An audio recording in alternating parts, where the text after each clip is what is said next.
where the protests were largely concentrated in the central business district and not the outlying areas where police had managed to keep off the protesters from accessing Kenyatta Avenue since morning along Kimathi Street. And also Marian Nyambura had given us the account from the county of Nyakuru, so did Crispin from the county of Kisii, and as well Francis Mtalaki in Mombasa County, and Laura Otieno from the county of Kisii. And these are the demonstrations that have denounced the Finance Bill 2024, now withdrawn following the events of the 25th of June, when the demonstrators had briefly overrun Parliament and members of the National Assembly who were forced to flee as a result of the situation. The president thereafter, a day later, announced the withdrawal of the bill that the protesters said had contained punitive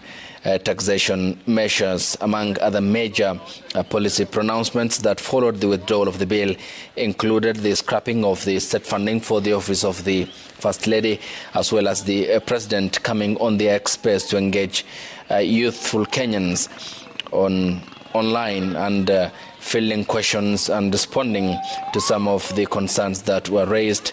Also banning the harambes that public officials normally take part in, saying that the Attorney General now dismissed, or the Office of the Attorney General will come up with the underpinning legislation, and also disbanding his cabinet. MPs who were forced to lie low in the aftermath of Parliament's overrunning by the protesters yesterday. Some appeared with the president in Nakuru County, where he as well accused foreign elements of backing the protests here in the country, but the protesters are not willing to back down, calling for an end to corruption, injustice and inequality. What we had witnessed today are some of the organized protests across major counties in the country. With me in the studio is Kevin Osido, who has been with us since the last 2 hours as we take account of what has been happening across the counties where I have listed. Kevin, yesterday the president also cited foreigners as those who are funding the protests, saying that they either appreciate Kenya's democracy, style up, or ship out. He meant the Ford Foundation. And it's not surprising, is it, that blame must fall somewhere for the government? Precisely. It is quite a surprising narrative from His Excellency the President, and it really shows the gaps in terms of agencies and institutions that are supposed to assist the president in his leadership and governance of the country. And some of these include the DCI, or the intelligence, either NIS, National Intelligence Service, working with the investigative arm, but really largely the NIS. And it reminds me of a time when I think one of those big two indicated that there were big issues with some of those state agencies that they work with, so that the kind of information that the president receives should be quite factual, with zero to almost no doubt. That when you mention an organization like the Ford Foundation, of course, I'm sure that it will not stop there. And I've seen that the foundation has also made some rebuttal or a response to the president's comments. But I liked the rebuttal because he's reminding the president that even as you talk about us as having created some emergencies, some issues within your government, we have supported and worked with your government in a number of issues. And in some of these, you have been personally present. And in some of the photos that were attached there, of course, the president of the Ford Foundation, Mheshimiwa Darren Walker, indicating that he attended the state function that was put in respect to our president when he attended, when he was there for the state visit of the United States of America. They also indicated that they supported the Africa Climate Summit, which was hosted by our president, which was one of those global checkpoints, or if not milestones, in the climate governance conversations, and many, many other things. How Ford Foundation works, and I think the long and short of it is that you cannot blame the teacher for having empowered the student, even if it is true that some of the organizations that are purportedly assumed to have participated in these protests. Of course, the Gen Zs have said we are leaderless, we are fearless, we do not have anyone supporting us. And I remember even in one of the clips, they were pushing away some of the very obviously expected or suspected leaders of the civil society, and they were saying, you are not our leader, go away, we don't know you on this one, wewe sio kiongozi wetu. And so to get back to an organization like Ford Foundation, that whose processes of grant making are very clear, they have global contributors, and for you to get a grant from the Ford Foundation, there's a process that you also go through. As a grantee, you apply, they undertake audits, they undertake those capacity assessment of the organizations. I say this because I know, having been a grantee of the Ford Foundation, and some of the processes that we undertook with some of the counties that we worked in, particularly for the strengthening health engagement with citizens of Nairobi County, have really paid back. And today, if you walk to some of those facilities that we partnered with, you can actually count a lot of progress that has been made. So the president, in my view, needs to probably be properly advised by Foreign Affairs and the agencies that deal with bilateral engagements in our country, and particularly he should be able to listen and just gather evidence and information before a statement like he made really speaks out. So there are two things here, Abdikadir. One is that the president knows that indeed the Ford Foundation supported or financed these processes, or on the other side, propagandists are feeding our president with propaganda information, and that is a little bit disturbing. It is clearly unfortunate, and I think it does not set foot even for other processes and other organizations that would want to work with the civil society and even the government of the Republic of Kenya. And they said in the much-awaited statement, since 1963, the Ford Foundation has a rich history of commitment to ensuring the independence of East Africa's democratic institutions, including our support for civil servants and technical experts who help establish an independent Kenya. While we acknowledge they added the right of Kenyans to peacefully advocate for a just and equitable country, we stress any actions or speech that are hateful or advocate violence against any institution, individual, or community. We do not fund or sponsor the recent protests and against the finance bill, and have a strictly non-partisan policy for all our grant making. And this is in a stark opposite of what the president said following the accusations he labeled against the foundation as funding instability, chaos, and what he termed as an affront on our democracy. Yeah, quite the opposite, because in fact in some of those documents, and they are available online, if you go through them, they even assess your allegiance to any political formations. They even ask you whether any of your board members belong to any political party. They ask you about your submissiveness to any political persuasions in the country. And I think those are clear marks that really indicate an organization that is apolitical, an organization that is disinterested in any political aspirations.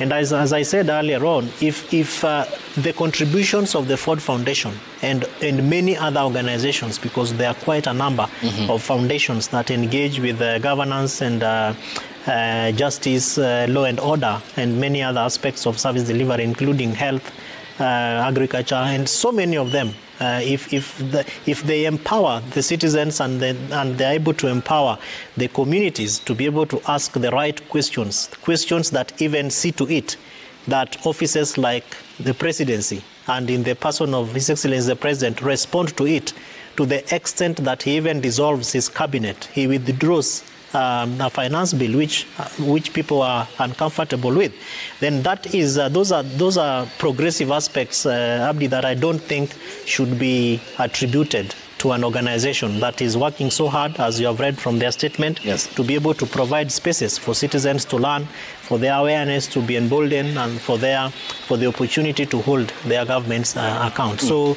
I think those are concerns that maybe the president and his handlers will need to think through.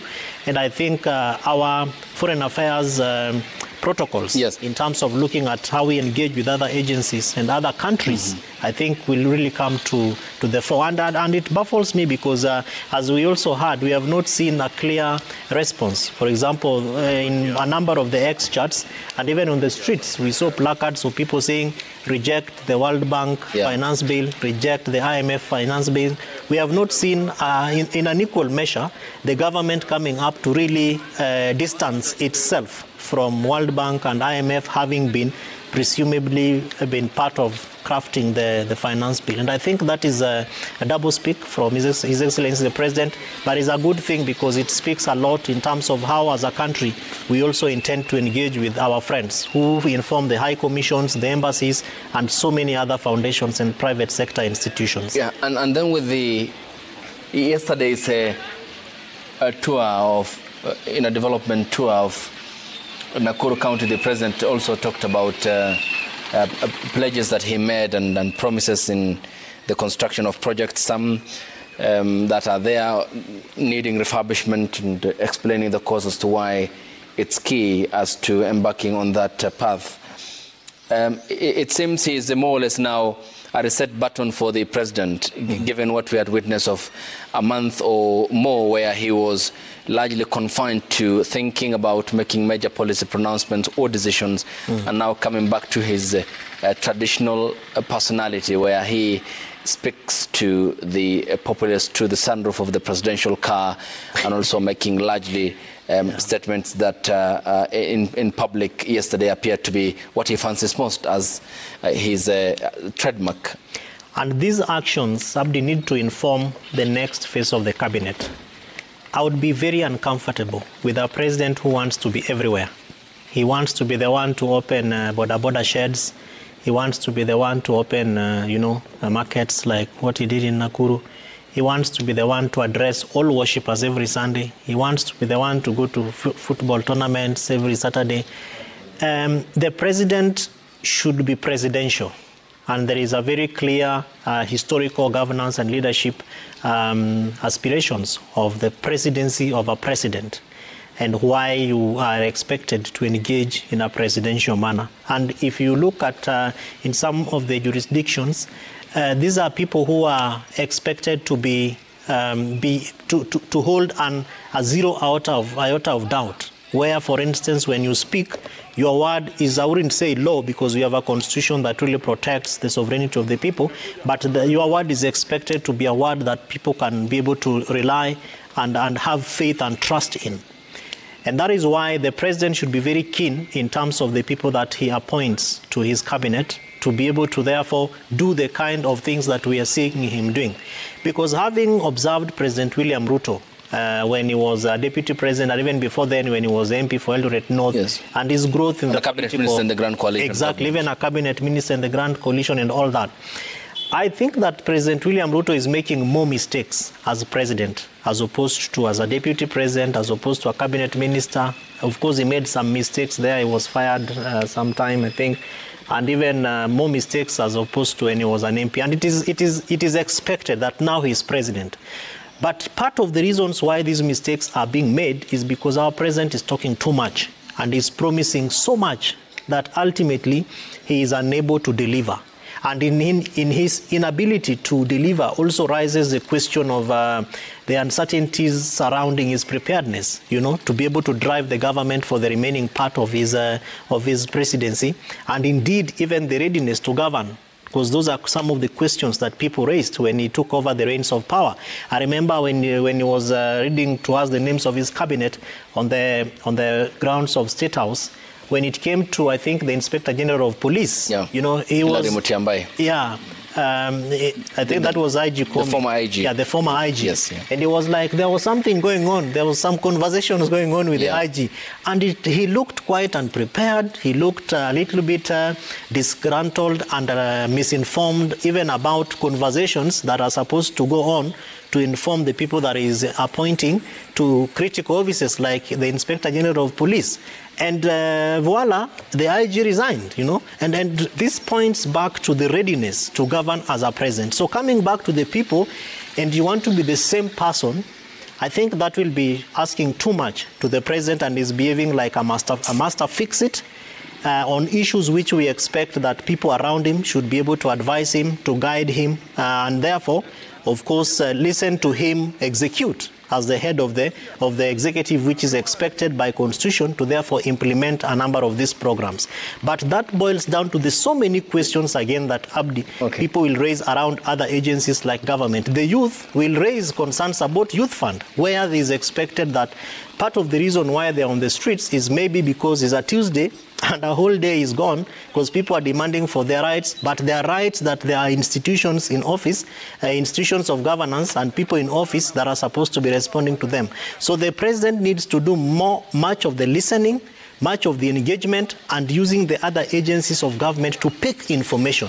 If it is about youth fund, what is the issue with youth fund? He needs to have asked for a database or a list of the beneficiaries and ask questions around, why am I not seeing critical aspects of our country in the various areas of the counties in this list as beneficiaries? Why are we not seeing the lots of monies that presumably supposed to be given by youth fund or AGPO or the other funds, including women fund, being subjected or being distributed to the critical sectors of the demographics that today we are now seeing on the streets. Yeah, and with no way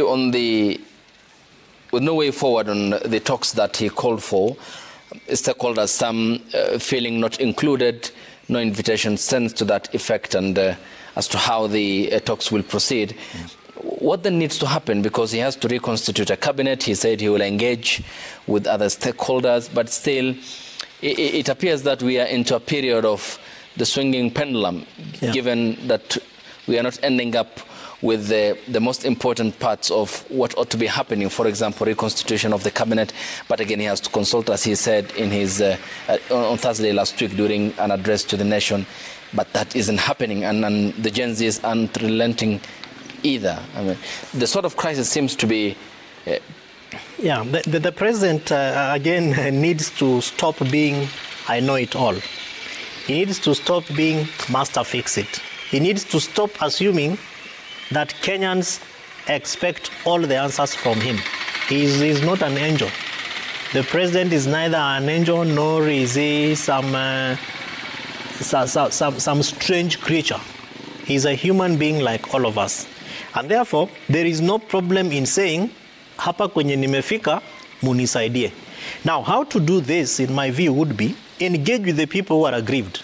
Because you cannot go to a negotiating table without necessarily focusing on the issues. And the issues have been raised. The president has done very well to concede to some of them.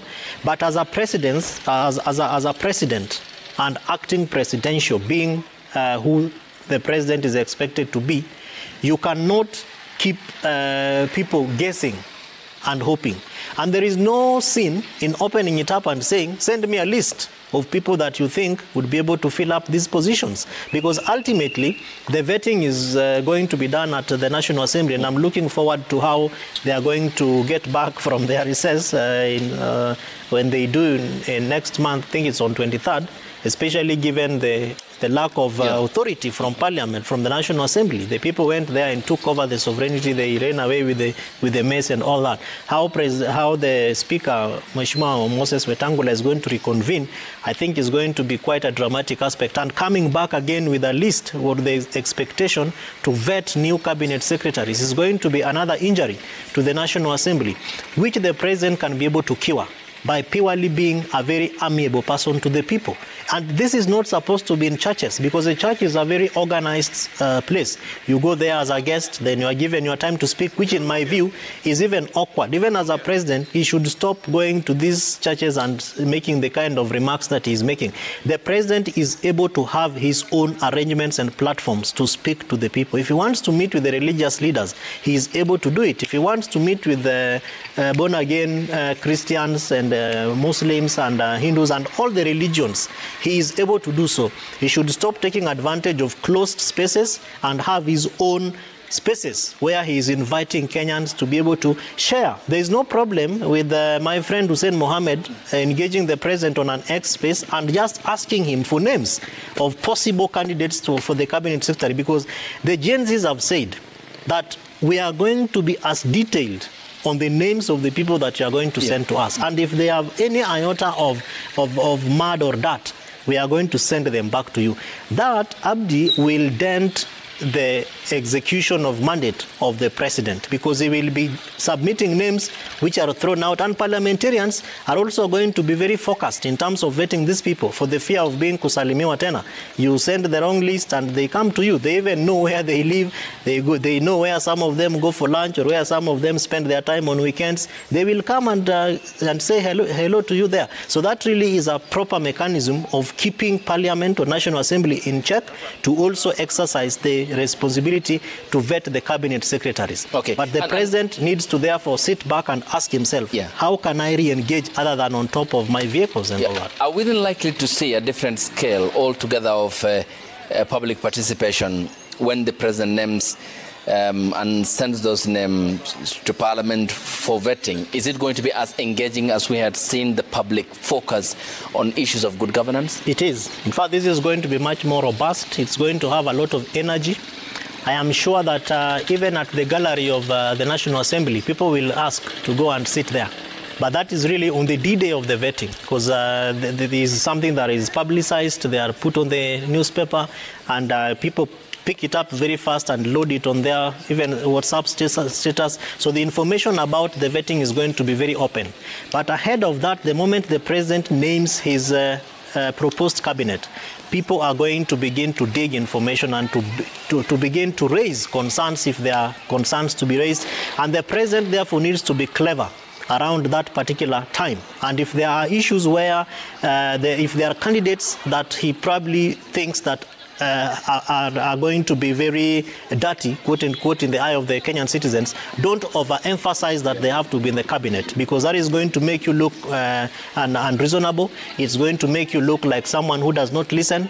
It's going to make you look like somebody who, in fact, even the occurrences where Kenya is at right now, you pay very little attention to some of these issues. So the president has been put between a rock and a hard place, and it's a good thing, because as we said, he is now present, he can engage, but he needs to expand his modalities of engagement. He needs to think beyond the people around him, and even make phone calls to people. If it is Abdi Kadir you want to put in the ICT docket, make a call to him, have coffee with him, meet with him. There could be people who are even disinterested, especially given the kind of narrations that we have seen. Finally, on this, there is also the expectation that there's going to be a bilateral engagement with the opposition, and that some of the people from Mheshimiwa Raila Amolo Odinga's side will also find their faces into the cabinet. If the president has those kind of intentions, I think he needs to also be very open and communicate them to Kenyans, that based on what we have seen, there are individuals that are in the opposition but don't carry the opposition mantle.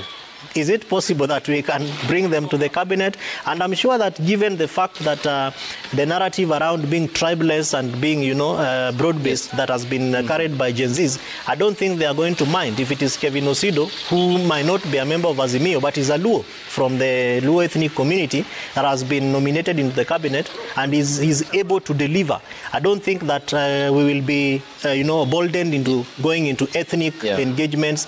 People are now getting much more interested in delivery, efficiency, accountability, and transparency. Okay, we had talked about the withdrawal of the finance bill by the government, the scrapping of funding for some offices, coming to the express by the president, and disbanding his entire cabinet. These were some of the demands that the Gen Zs had. What then next for them? What do you think is the ultimate goal that they want to achieve? I am seeing them saying Ruto must go, which is possible, but is also hard. It is possible because the president can decide and say, I am tired. Anyway, I have listened to you. And the way he normally comes, the first time he came, he was breathing fire, and we thought he was going to really abuse us on TV. He even didn't tell us, God bless you and God bless Kenya on his first address. But then on the following day, he came and he was very contained. He was looking fatherly, and he looked very responsive and a little bit shaken, and even finished by saying, "God bless you." And in the X chat with the youth, he even prayed for the youth there. So we are hoping that the end goal for this particular process, from the Ruto must go perspective, and in one of the X chats, I think either yesterday or the other day, they were saying, when we say Ruto must go, we mean Ruto and everyone associated with him, including the deputy president. Now, you cannot talk like that in the context of governance in Kenya, because we have a way in which the president is relinquished of his duties. There is a clear mechanism that has to be followed. If it is, and that is only on an impeachment process, or God forbid, the president passes on, or if there is a coup by whoever wants to undertake a coup, of which again there are response measures of coups, and I think Kenya has a sample of a history of the 1982 coup and how it was dealt with. On impeachment processes, there is a role for any citizen who wants to undertake that. It has to go to Parliament. The National Assembly has its mandate. The Senate has its opportunities. And so the Ruto must go perspective, I think, is too hard, is too far-fetched. But the beauty of it, Abdi, is that it is already giving us certain results, and that part of the demands that were made by the Gen Zs or by the youth are already being addressed by the president. So the way forward, therefore, is to identify, even as we talk about leaderless and all these things, is to look at where is this pressure coming from. And it is not in the abductions. You cannot purport to want to speak or to dialogue with people and you are still abducting them. And I'm saying you are still abducting, not in reference to the president, but that he has the opportunity and the responsibility to call the Inspector General of Police or the DCI or whoever is abducting people and ask him, can you stop this issue? He has the power to call for a blanket amnesty for any young person or any Kenyan who is behind bars, having been arrested for participation in this particular demonstrations. And that is the power of the presidency. So for him to be able to move forward, he has to come again with a very clean slate. The president does not have to be seen to be pushed, like I saw our good friend Linus Kaikai doing, for him to apologize for families that had been shot by the police. In his presidency, he said that no Kenyan will lose any life under my watch on a bullet of the police. The president can be humble enough to apologize and say, I am sorry, this has happened under my watch, and we will ensure that this does not repeat itself. And therefore, it softens the hearts and the minds of the Kenyans who are still holding certain aggravations, and people who still have hard stances in terms of looking at what I would call a best alternative to a negotiated agreement. Because this is a negotiation that is going on, and it is going on because failure to respond to some of these issues, these demonstrations that we are seeing, are going to continue happening. As they happen, Kenya is losing its GDP, we are losing income, and services really are not being delivered to the people. And that was the next point of my question line, which is on then the effect this has on businesses and livelihoods. Have you seen Central Business District, where the protests were concentrated in Nairobi, had many businesses shut down because of safety concerns? Some were looted in Kitengela, as our reporter Melita Oletenges in Kitengela had briefed us, and also some other parts of the country where they had broken into business premises. This is not the objective of the protest, is it? And rather one that had called for good governance. This is not the objective of the protests. But it is happening this way because even as a country and as a people, we have failed to be able to protect the constitutional aspirations of right to protest, Article 37 of the Constitution. And in certain jurisdictions, as we were discussing earlier on, there are special spaces that have been set aside for protesters, for demonstrators. And really, protesters are even protected by the law enforcement agencies or the police, and you are told, we will open up the space for you to go and protest, do everything that you want to do. If you have a petition, because a protest must have an output, where you either present a petition, you have a memorandum, or the prayers to whoever you are protesting against. What we are seeing currently, because the protesters already presented their petitions, as we have said, Abdikadir, a number of those demands have already been met by the president and of course the government. And we are seeing even that going down to the counties, because the counties are also not being left out of this. And even in all the other government agencies, whether it is KEMSA, whether it is, National Cereals and Produce Board, whatever we are seeing happening with the national government is going to get to those levels. But we need to begin to think through how we salvage, especially for the business communities, the opportunities that we have insofar as creating income for the country is concerned.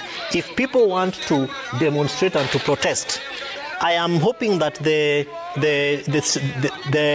acting Inspector General of Police will learn a few things from this process.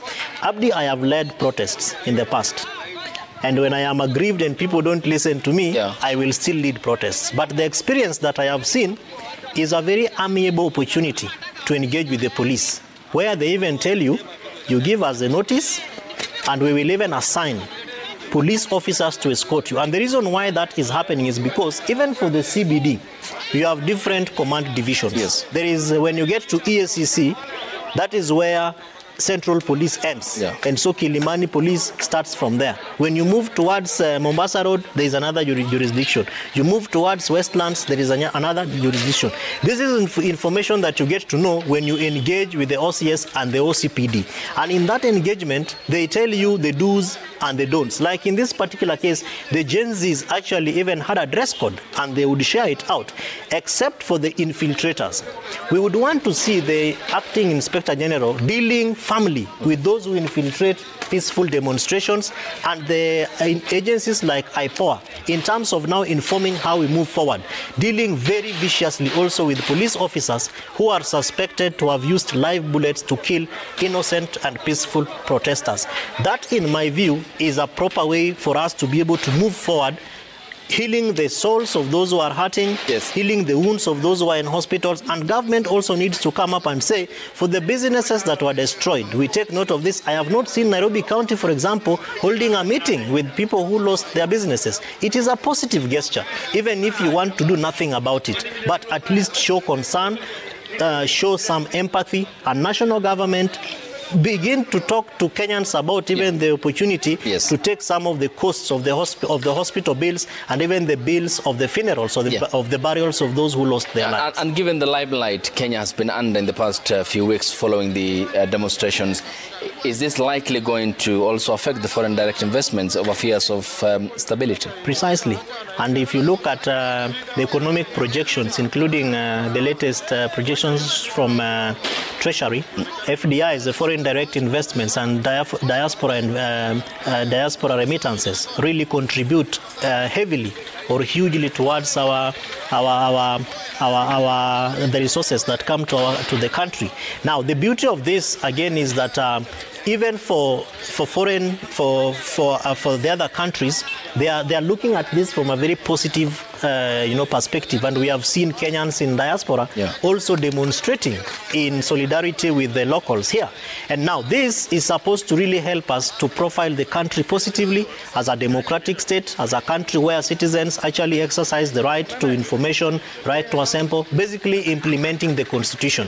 Now, moving forward is for the government to work towards rebuilding that confidence, because if you listen to a number of the questions relate to corruption and the misuse of public resources, a lot of it which is coming from diaspora. If you also listen to the narratives or the conversations on corruption, we have programs and projects that have been done using public debt, and that part of the taxes that we are having as a country are actually going into payment of these debts. Now, the debt contribution, the resources that are being contributed really boil back to the friends of Kenya who are also in diaspora. So the government needs to come up with a very strong debt management strategy, which of course is there, but I don't know why we do not implement it to the extent that we have to put in place an unconstitutional and illegal task force to be able to advise government on how to navigate around this. But we are hoping that government will begin to learn from these mistakes and really come up with mechanisms to communicate around our debt, and also even communication around the strategies that have been put to be able to address to these debt margins, yes. And largely in terms of boosting the diaspora confidence that the monies that you remit to the Republic of Kenya is really going out to deal with certain service areas that are very critical, both to the government and to the people. Failure to which, of course, indeed, we will see the reduction of the remittances and also the foreign debt investments. And given that Thursday is also another day, presumably in the week, where demonstrations will be countrywide as per the announcements given by the Gen Zs, this requires some sort of sobriety, isn't it? It does, to address it does. it. And with the national dialogue now that the head of state called for not happening, what then ought to be forthcoming from the head of state in terms of communicating to the country? The intelligence knows the people who are behind the leaderless Gen Z organizing and demonstrations. And if you ask certain people, even the genesis of these demonstrations is known, and government knows them. I mean, government knows the genesis of these demonstrations. So how we respond to these issues, including the call that Ruto must go, the president needs to be, as much as we are talking about listening a lot, but he also needs to speak strategically. And in speaking strategically is to speak while in response to the demands, but strategically in terms of addressing the what you call the end goal, which is Ruto must go, because that is really, quote unquote, quite hard and also harsh. But to cost us 2 days in a week is really a big dent to the economy. It is a big dent to a number of issues. I imagine people who traveled in the morning to go to Kenyatta National Hospital because they had appointments with doctors.